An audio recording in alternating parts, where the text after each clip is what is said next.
사랑받 새벽 편지라는 사이트에 가면 매일매일 이 달력 안에 편지의 제목이 있고, 그리고 그것을 클릭해 보면 그 제목의 편지가 올라옵니다. 그 새벽 편지 가운데 한 가족인 장영애 님의 한 편지를 소개해 드림으로 오늘 설교를 시작하고자 합니다. 6살 아들이 책꽂이에서 책 하나를 꺼내자 사이에 흰 종이가 삐져나와 있는 것이 보였습니다. 혹시 예감이 맞았습니다. 남편이 끼워놓은 종이더군요. 낯익은 글씨로 또박또박 적은 그의 편지를 보자 저도 모르게 눈물이 흐르더군요. 아가야, 내가 이 글을 발견할 때쯤엔 나는 이 세상에 없을 거야. 책을 읽을 정도면 아빠가 없다는 게 어떤 것인지 알 수 있을 것 같아서 이 책에 편지를 끼워놓게 되는구나. 내가 많이 아프단다.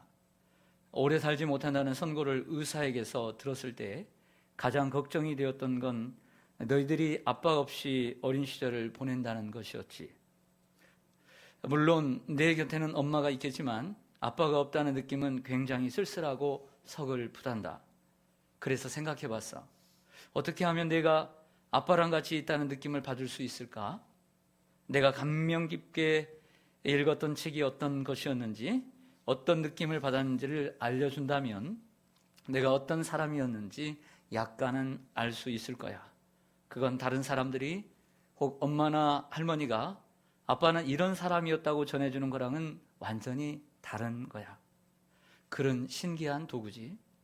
비록 나는 이 세상에 없지만 이런 글을 남김으로써 너와 함께 있을 수 있으니까 부디 그런 느낌을 받았으면 좋겠다.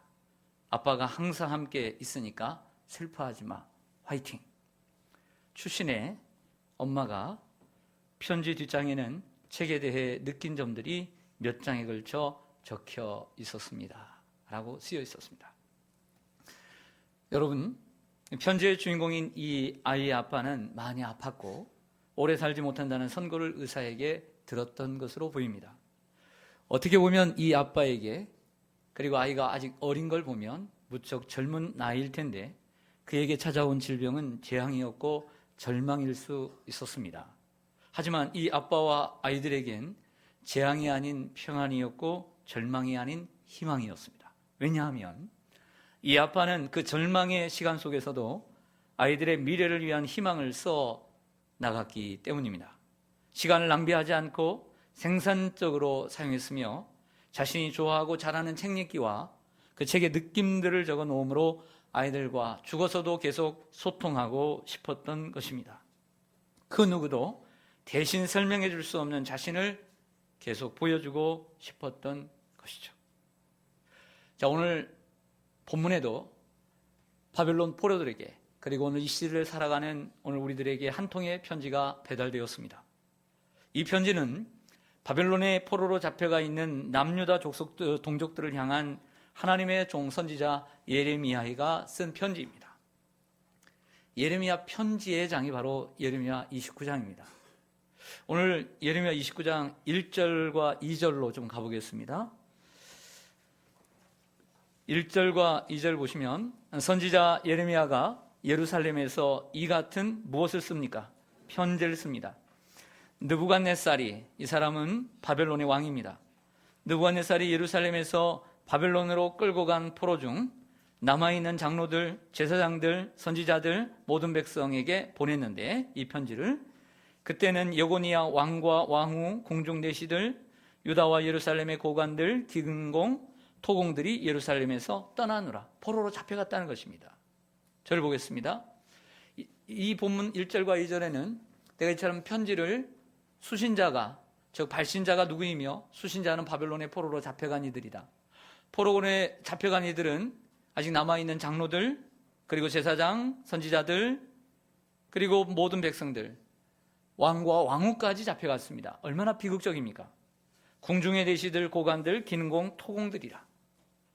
맨 처음에 등장하는 남아있는 장로들이란 예루살렘에 포로로 잡혀가 있지 않고 예루살렘에 남아있는 장로들을 가리키는 것이 아니라 포로로 잡혀갔지만 여전히 아직도 살아있는 연장자들을 가리킵니다. 이런 경험 있는 자들이 지도자들의 역할을 했을 것입니다. 그런데 그러고 보면 유력하고 재능 있는 자들을 모두 포로로 잡아갔습니다.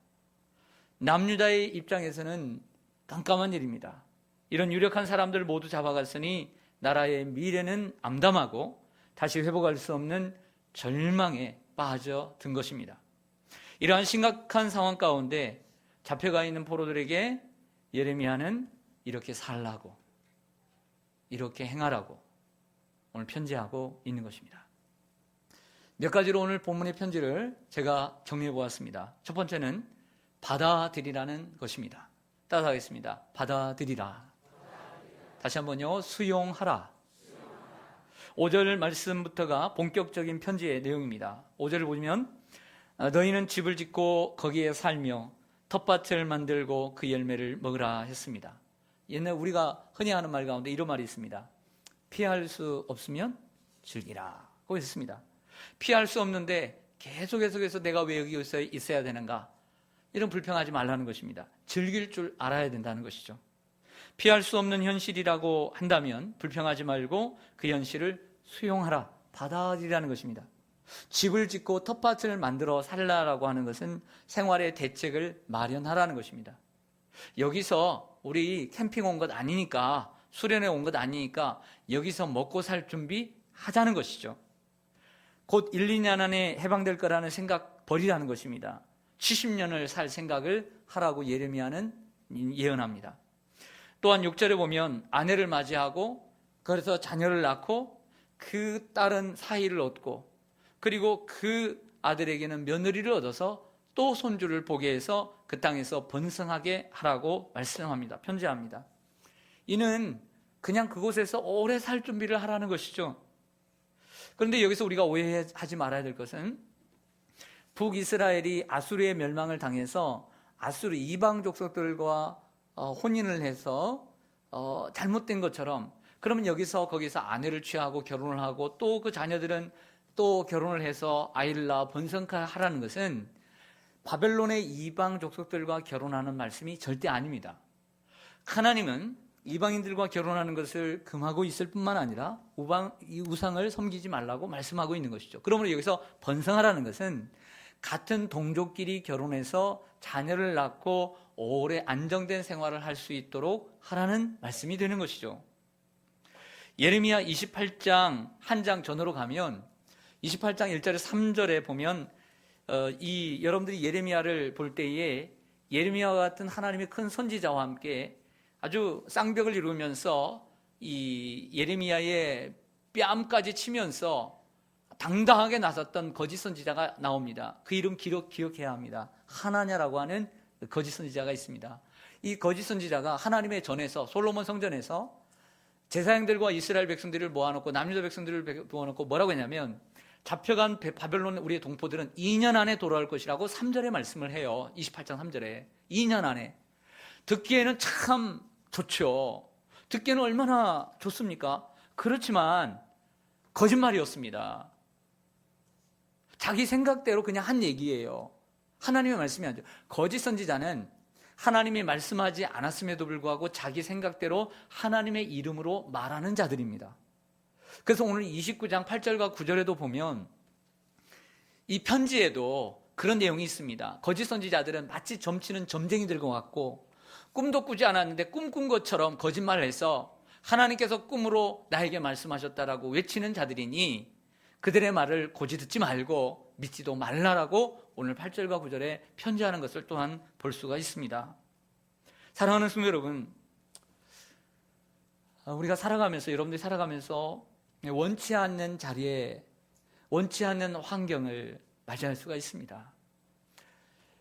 원치 않는 부도를 맞고 내가 이런 자리에 있을 사람이 아니고, 내가 이런 직급을 받고, 내가 이런 연봉을 받고, 이런 처우를 받고 내가 여기서 일할 사람이 아니라고 생각되어질 수도 있을 것입니다. 하지만 하나님은 말씀하십니다. 그 자리가 어떤 자리든 받아들이라, 수용하라 라고 말씀합니다. 불평하지 말고 불편함을 참아내라고 말씀합니다. 그리고 그곳에서 최선을 다하라고 편지하는 것이죠. 이것이 편지의 내용입니다. 두 번째로는 평안을 구하라고, 그 성읍의 평안을 구하라고 편지합니다. 오늘 7절 말씀을 보겠습니다. 7절 같이 읽겠습니다. 시작. 너희는 내가 사로잡혀 가게 한 그 성읍의 평안을 구하고 그를 위하여 여호와께 기도하라. 이는 그 성읍이 평안함으로 너희도 평안할 것임이라. 놀라운 것은 이 7절 한 절에 평안이라는 단어가 몇 번 나올까요? 3번이나 나온다는 것입니다. 그 성읍의 평안을 구하라. 그리고 그 성읍이 평안함으로 너희도 뭐 할지니라. 평안할 것이다 라고 하는 것입니다. 평안을 구하고 평안을 기도하라고 했습니다. 우리 그리스도인들은 어느 곳에 가든지 평안을 구하는 자인 줄로 믿습니다. 예수님의 모습을 닮아 평화를 간구하는 자, 피스메이커가 되어야 될 줄로 믿습니다. 그럴 때 우리도 평안할 수 있고 하나님을 섬길 수 있는 신앙의 유익, 그리고 신앙의 자격을 얻게 되는 것입니다. 디모데전서 2장 1절을 기억하실 겁니다. 너희는 모든 사람을 위하여 기도와 간구와 도고와 감사를 하되 특별히 왕과 위정자들, 임금들과 높은 지위에 있는 모든 사람을 위하여 하라. 이는 우리가 모든 경건과 단정함으로 고요하고 평안한 생활을 하려 함이니라. 그 말씀합니다. 북한을 보십시오. 왜 북한이 신앙의 자유가 없습니까? 그 나라가 평안하지 않기 때문인 것입니다. 공산주의가 들어오면서, 그러한 독재자에 들어오면서 평안한 나라가 되지 않으니까 신앙의 자유를 잃어버린 것입니다. 마음껏 하나님을 찬양할 수 있는 곳이 어디 있습니까? 없는 것입니다. 우리나라를 보십시오. 비록 어려웠지만 나라가 평안하니까 신앙의 자유를 마음껏 누리고 살 수 있는 좋은 나라가 되었습니다. 우리가 열심과 특심이 없어서 그렇지 이 나라 2억 5천만 국민 가운데 하나님을 마음껏 예배할 수 없는 사람이 없습니다. 우리는 계속해서 대통령과 유정자들을 위해서 기도해야 될 줄로 믿습니다. 성경에 반하거나 신앙의 자유를 억압하는 정책을 세우지 않도록 우리는 예의주시해야 될 줄로 믿습니다. 300명의 국회의원이 법을 만듭니다. 그 입법기관이라고 얘기하는 것입니다. 이 입법기관이 성경에 반한 내용을 법을 만들지 않도록, 잘못된 법을 만들면 이 강단에서 해야 할 말을 못하고 여러분들이 나가서 해야 할 말을 못하게 되는 거예요. 그러므로 바른 법이 세워지도록 해야 될 줄로 믿습니다. 공산주의 체제, 그 주의, 그 사상 자체가 종교는 인민의 아편인 것이죠. 그러므로 종교를 말살하는 것이 공산주의인 것입니다. 잘못된 정책과 주의가 들어오니까 북한이 하나님을 마음껏 예배할 수 없는 체제가 된 거예요. 여러분, 이 나라가 하나님을 잘 섬길 수 있는 나라가 되기 위해서는 바른 정책이 세워질 줄로 믿습니다. 야곱이라고 하는族장은 날 때부터 얼마나 욕심이 많은지 몰라요. 쌍둥이로 태어났는데 먼저 태어나려고 발뒤꿈치를 잡고 태어났다고 합니다. 이 형제들 중에 보면 참 형제들도 다르죠. 어떤 형제는 그렇게 욕심이 많아요. 어떤 사람은 욕심이 없는 형제도 있지요. 결국 그 욕심에 눈이 멀다가 언젠가는 넘어지는 경우가 있어요. 너무 욕심이 많은 사람은 꼭 그 욕심 때문에 자기가 걸려서 넘어지는 것이죠. 야곱도 그랬습니다. 그 욕심에 넘어져 아버지를 버리고 형에게 도망을 치는 도망자의 인생을 살았습니다. 그래서 원치 않는 곳으로 가게 되지요. 그러나 외갓집으로 도망간 야곱은 외갓집에 평안을 구하고 최선을 다해 일했으며 외삼촌 라반에게 유익을 주는 사람이 된 줄로 믿습니다. 우리가 어느 곳에 가든지, 내가 잘못해서 그곳에 있든지, 아니면 잘못한 것이 없어서 원치 않는 장소에 갈지라도 우리는 그곳에 평안을 구해야 합니다. 그리고 그곳에 유익을 구하는 사람이 되어야 될 줄로 믿습니다. 그랬더니 하나님께서 그에게 유익한 대로 주셔서 돌아오게 된 줄로 믿습니다. 요셉은 어떻습니까? 요셉은 반대로 잘못한 것이 없습니다. 애굽에 팔려갔습니다. 형들에게 미움을 받아서 벌거벗긴 몸으로 노예로 팔려갔습니다. 서러워서 못 사는, 원통해서 못 사는, 정말 세상이 나쁘게만 보이는 10대의 소년이지만 애굽에 팔려가서도 그는 주인의 유익을 구했고 최선을 다했습니다. 그 가족의 평안을 구했습니다. 그러다 보니 그는 나중에는 나라의 유익을 구하는 사람이 되었고 애굽의 흉년을 구하는 사람이 된 줄로 믿습니다. 결국 국무총리가 되었습니다. 처음부터 이러한 원대한 꿈을 꿨다라고는 생각지 않습니다. 무슨 지가 천리안이라고 그것을 바라봤겠습니까? 오직 하나님이 나에게 꿈을 주신 것은 맞지만 있는 자리에서 평안을 구하고 최선을 다하고 그 주인의 유익을 구하고 사람들의 유익을 구했더니 한 걸음 한 걸음 주님의 인도하심 받고 나아갔더니 결국에는 나라의 유익을 구하는 사람이 되었고, 그때 하나님께서 자기를 국무총리로 세워주시고, 더 넓게는 창세기 15장에 하나님께서 이 아브라함을 통해서 약속하신 큰 민족을 이루겠다라고 하는 이러한 축복의 중심에 서게 된 줄로 믿습니다. 성도는 이렇게 사는 것입니다. 우리가 뭘 천리안이라고 내다보겠습니까? 모릅니다. 오직 나의 가는 길은 주님만이 아시는 것입니다. 우리는 있는 자리에서 최선을 다할 뿐입니다. 그것이 어떤 자리라도 좋은 자리에 있으면 뭐합니까? 그 역할 못하면 없는 것만큼 못한 것입니다. 있는 자리에서 작은 일에 충성할 때 하나님께서 큰 일을 맡기시는 것입니다. 하나님의 일은 그런 것입니다. 하나님의 일은 큰 것이 아닙니다. 하나님의 일은 작은 곳에서 작은 일에 충성하는 것입니다. 사랑하는 성도 여러분, 우리가 원했든 원하지 않았든 마음에 들든 들지 않든 그곳에 평안을 구하고 유익한 사람이 되어야 할 줄로 믿습니다. 혹은 그곳이 가장 긴밀한 가족이 있는 가정일 수 있습니다. 나를 왜 이런 곳에, 시댁일 수 있습니다. 나는 남편만 보고 결혼했는데 시댁이 이런 줄 날 몰랐다. 학교일 수 있습니다. 지랄 같은 학교를 내가 이렇게 다니지. 우리 금천구의 학생들 너무너무 제가 그런 말을 들을 때 정말 괜찮은 학교라고 물어봤는데 그 학교 학생들도 그럴 때, 그런다고 얘기할 때, 그런 얘기를 제가 아들에게 들을 때 참 안타깝습니다. 하지만 그것이 또 교회일 수도 있고 여러분이 다니는 회사일 수도 있고, 그리고 헬조선이라고 말하는 헬조선은 아닙니다. 우리나라처럼 좋은 나라가 어디 있습니까? 이런 나라일 수도 있습니다. 하지만 여러분, 우리가 있는 곳에서 평안을 구하고 그리고 유익한 사람이 되어야 합니다. 유익한 사람이 되도록 해야 돼요. 그리고 그것에 대해서 불평하지 말고 그것을 변화시키는 사람이 돼야 돼요. 내가 훌륭한 사람이 되면 좋은 가정이 되고, 내가 훌륭한 사람이면 좋은 가문으로 세워질 것이고, 내가 훌륭한 사람이 되면 우리 학교가 빛날 것이고, 내가 잘 되면 우리 교회가 빛날 것이고, 내가 잘 되면 우리나라가 빛날 것이고, 할렐루야. 내가 잘 되면 되는 거예요. 내가 잘 되면 불평할 게 없어요. 바벨론에 잡혀가 있는 포로들에게 예레미야는 세 번째로 하나님을 신뢰하라고 편지합니다. 따라하겠습니다. 하나님을 신뢰하라. 11절 말씀을 보시겠을까요?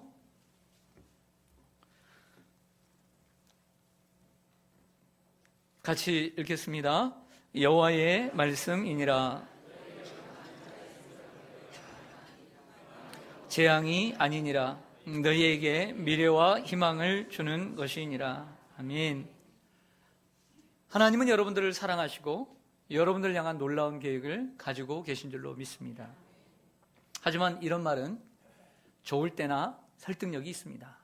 내가 건강하고, 내가 출세하고, 내가 합격하고, 내가 소원하는 일들이 다 이루어지고, 내가 평안할 때, 형통할 때, 하나님은 여러분을 사랑하시며 하나님은 여러분들을 향한 놀라운 계획을 갖고 계십니다 하면 아멘!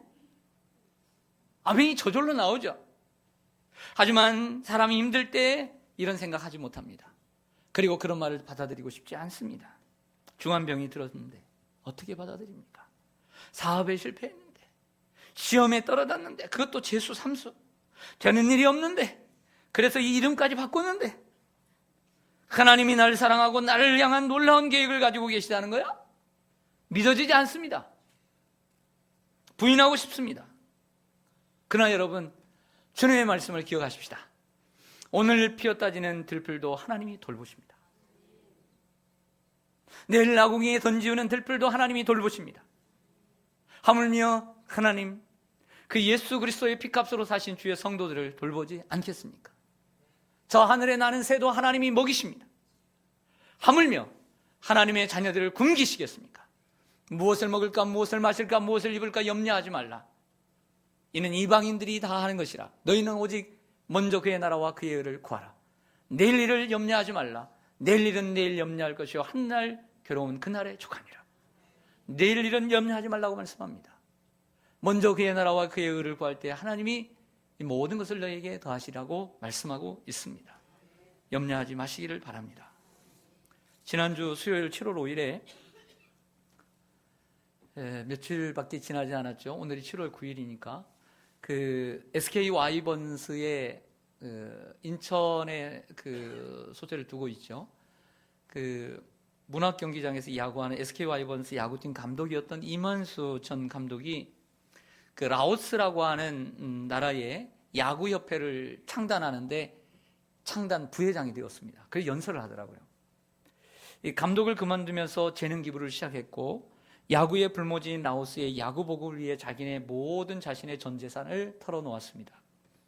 야구팀을 만들고 대회를 개최해 야구에 대한 관심을 높인 공로를 인정한 것으로 보입니다. 라오스, 태국 그 위쪽에 있죠. 한쪽에는 버마가 있고 한쪽에는 라오스가 있습니다. 이만수 전 감독은 1982년 제가 중학교 1학년 때 그 재미있는 한국 프로야구가 시작되었습니다. 그 창단 멤버였고 백넘버 22번에서 삼성에서 16년 동안 선수 생활을 하죠. 그러다 1998년 미국 클리블랜드 팀의 마이너리그의 타격 훈련, 트리플 A의 타격 훈련 코치로 가게 됩니다.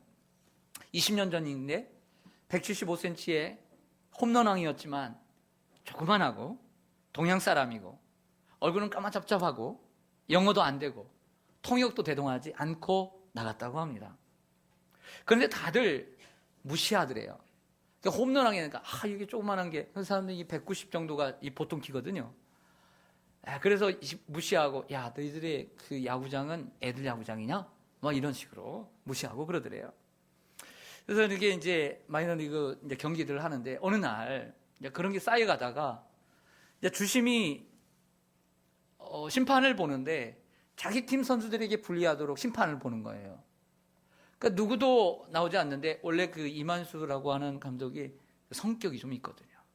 그래서 그 별명이 헐크입니다. 헐크. 생각나시죠? 헐크.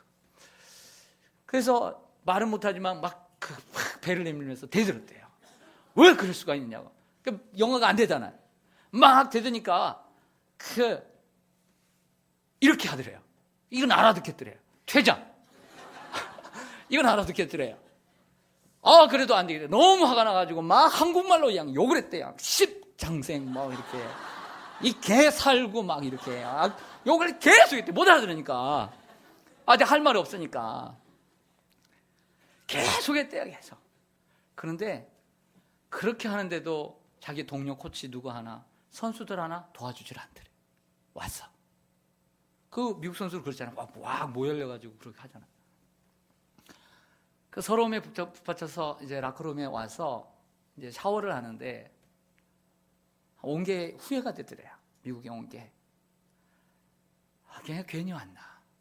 내가 한국에서 그렇게 영웅대접 받고 살았는데. 그래서 그 벽을 주먹으로 치면서 아버지가 돌아가실 때보다 더 많은 울음을 울었다고 그래요.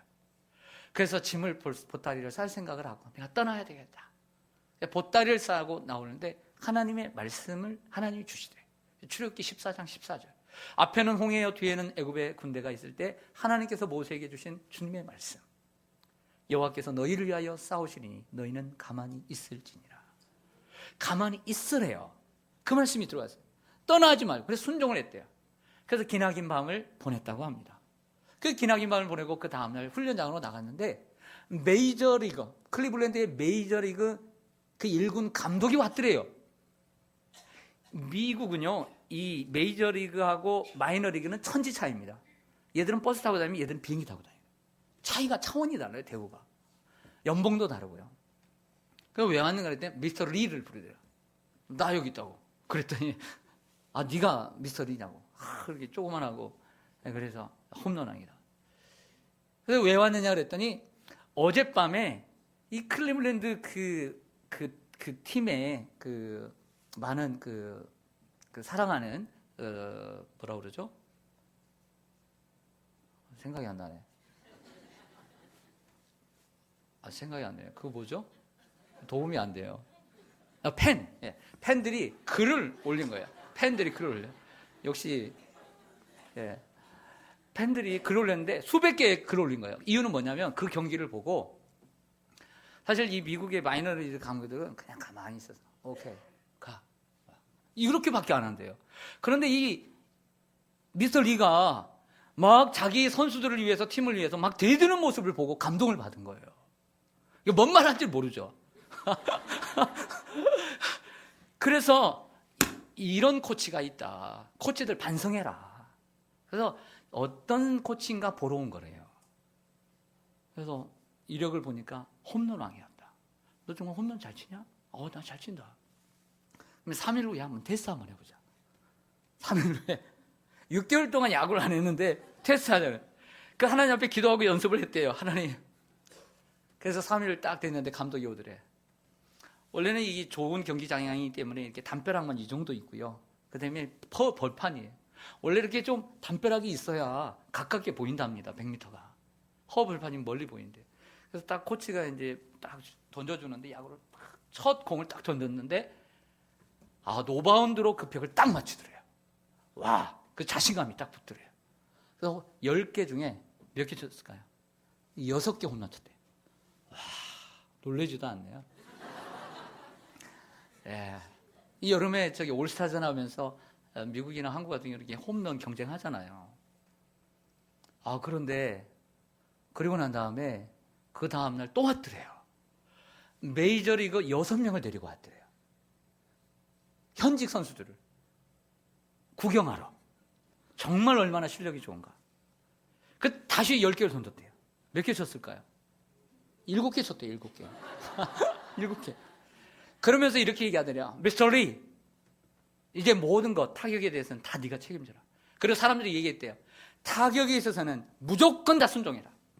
미스터 리가 말하는 건 무조건 다 들어라. 인정을 받게 됐다는 거예요. 그리고 그 다음해인 1999년부터 2006년까지 메이저리그인 이 시카고 소재에 있는 이 화이트삭스의 1군 코치로 갔어요. 2005년도에 월드시리즈 우승을 하고 우승 반지를 끼고 그 다음날 그 다음 해에 귀국을 한 거예요.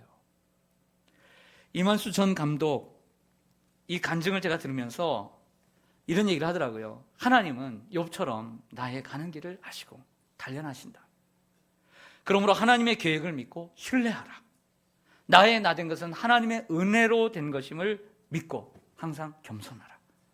그리고 어느 곳에 있든지 항상 감사하는 자가 되라. 할렐루야.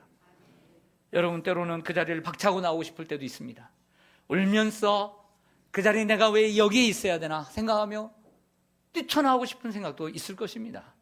하지만 하나님의 음성을 들으십시오. 오늘 본문에 보면 이 예레미야의 편지 가운데 여호와의 말씀이라는 단어가 7번 나옵니다. 여호와의 말씀을 붙잡고 살아야 될 줄로 믿습니다. 마지막으로 바벨론에 잡혀가 있는 포로들에게 예레미야는 전심으로 기도하라고 편지합니다. 12절과 13절을 보겠습니다. 12절과 13절 보시면 너희가 내게 부르짖으며 내게 와서 기도하면 내가 너희들의 기도를 들을 것이요 너희가 온 마음으로 나를 구하면 나를 찾을 것이요 나를 만나리라. 아멘. 하나님은 주의 자녀들이 기도하는 것을 기뻐하십니다. 쉬지 않고 기도해야 되지만 어려울 때 환난을 만났을 때 부르짖는 기도를 좋아하십니다. 그래서 성경 어느 곳에도 평소에 기도하지 않아도 어려운 일 만났을 때 하나님 앞에 부르짖는 기도를 하는 성도들, 하는 백성들을 하나님이 외면한 적이 한 번도 없어요. 하나님 부르짖는 기도를 그처럼 좋아하시는 거예요. 그리고 말씀하십니다. 내게 나와서 기도하라 그래요.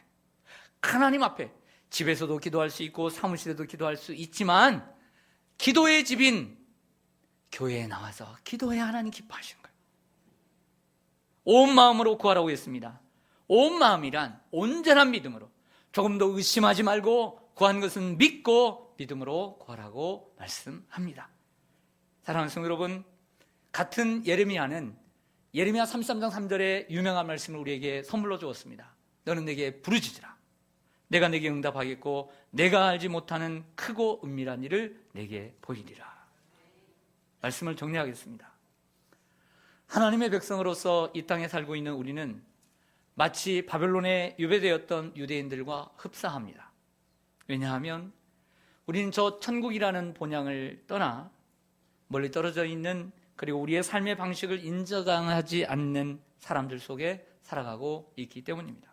또한 오늘 말씀은 원치 않는 절망과 좌절과 아픔의 상황에 처하게 될지라도 그 상황 가운데 우리가 어떻게 살아가야 할지 친근한 아버지의 모습으로 우리에게 말씀하시는 하나님의 러브 레터인 것입니다. 주어진 환경을 수용하고 받아들이십시오. 그곳에 평안을 구하고 유익을 구하십시오. 하나님의 계획을 믿고 하나님을 신뢰하십시오. 하나님 앞에 나아가 온 마음으로 기도하십시오. 기도하겠습니다.